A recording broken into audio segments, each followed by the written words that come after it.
All right, so you're headed to Monument Valley. Jealous. I mean, who doesn't dream of those mesas, right? Sure. But before you grab that camera and hit the road, let's dive into this guide you've got. Absolutely, and this one's great, full of practical tips, but it also, really captures the spirit of the place. Right. It's not just about where to stay or like what hikes to do. It's about, I don't know, understanding what makes Monument Valley so special. Exactly, and a big part of that, something this guide emphasizes right off the bat, is remembering that you're not just visiting a monument, you're stepping onto the land of the Navajo Nation. So true. They're home. Their home. And approaching it with that respect for their rules, their culture, it's paramount. Absolutely. And speaking of getting there, this guy does a good job laying it all out, driving distances from different cities. It even recommends, get this, a high clearance vehicle. Yeah, those back roads can get rough, especially after it rains. No kidding. They even suggest renting from Alamo, which makes sense. They've got a good reputation for, like, reliable cars that can handle a little adventure. Ruggedness is kind of a theme in Monument Valley, wouldn't you say? I mean, even picking the right time to go, October to April, fewer crowds for sure, but... But imagine getting stuck in a downpour. Exactly. Mud everywhere. This guide's right to stress checking the weather no matter what. And another thing, that National Parks Pass, doesn't work here. Nope. Got to be the $35 per vehicle fee because it's tribal land. Which, let's be honest, is a small price to pay to experience a place like this. Totally agree. Now, where to lay your head after a day of soaking in those views? Goulding's Lodge get to mention, and that view from there. Forget about it. It's like stepping into a postcard. But you know what I found really interesting in this guide? The focus on the View Hotel. Oh, yeah, it's right there in the thick of it, isn't it? Right in the heart of Monument Valley. And it's owned by a local Navajo woman, Amanda Ortega. Staying there, it's not just about a comfortable bed, it's about supporting the community.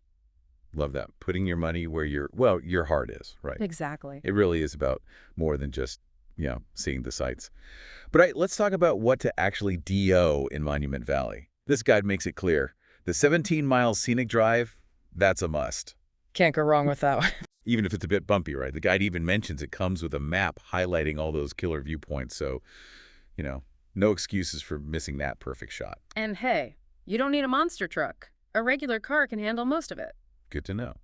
But the guide also mentions 4x4 tours. So for those who want to, really experience the wild side. Oh yeah, those get you off the beaten path. Imagine bouncing along those trails, wind in your hair, and your guide, a Navajo local, sharing their stories. It's a whole different level of immersion. Now that's what I'm talking about. And speaking of unforgettable, there's this thing called a Hunt's Mesa Tour. This one caught my eye. Navajo guided only. And it's all about catching the sunrise or sunset from atop Hunt's Mesa. Now that's something special. Can you imagine? The photos alone. It's more than just the photos. Those mesas, they hold deep spiritual significance for the Navajo people.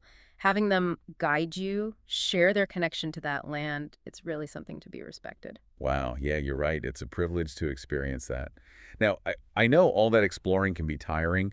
This guide suggests the Wildcat Trail for, stretching your legs. It's the only unguided hike there, so you can go at your own pace, enjoy the quiet. Sometimes you just need that quiet time in nature to really absorb it all. I hear you. Okay, ready for a fun little detour. This guide had me grinning when it mentioned this. Remember that iconic scene in Forrest Gump where he stops running? I can practically hear the soundtrack. That was filmed just a hop, skip, and a jump from Monument Valley. Highway 163, to be exact. It's like you can practically picture yourself there, feeling that desert wind. Monument Valley, it's like a magnet for filmmakers. This guide mentions that John Ford, the director, he used it for a bunch of his classic westerns. Oh, yeah, he was obsessed with that place. Ford, he saw something special in that landscape, that stark beauty. Right, it's like Monument Valley just became a character in his films. Yeah. And get this, Rio Grande was filmed there. Oh. Which is funny, because... No river. Exactly, not a river in sight. It just goes to show the power of, imagination, I guess. And it wasn't just Ford. Back to the Future Part 3, they shot scenes there, too. No way. See, you learn something new every day. It really is timeless, isn't it? Those mesas, they've seen it all.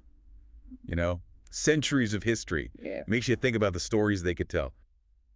You know what? Before your trip, you should watch a few of those movies. Oh, definitely. Get in the mood. Right. Like Stagecoach, The Searchers. Imagine seeing those landscapes on the big screen, and then, boom, you're there in person. It adds a whole other dimension to the experience. Totally.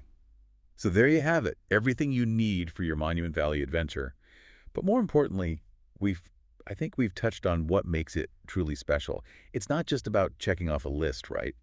It's about experiencing something, I don't know, profound, standing in the shadow of those mesas, feeling that connection to history. Who knows, maybe you'll even come back inspired to create something yourself.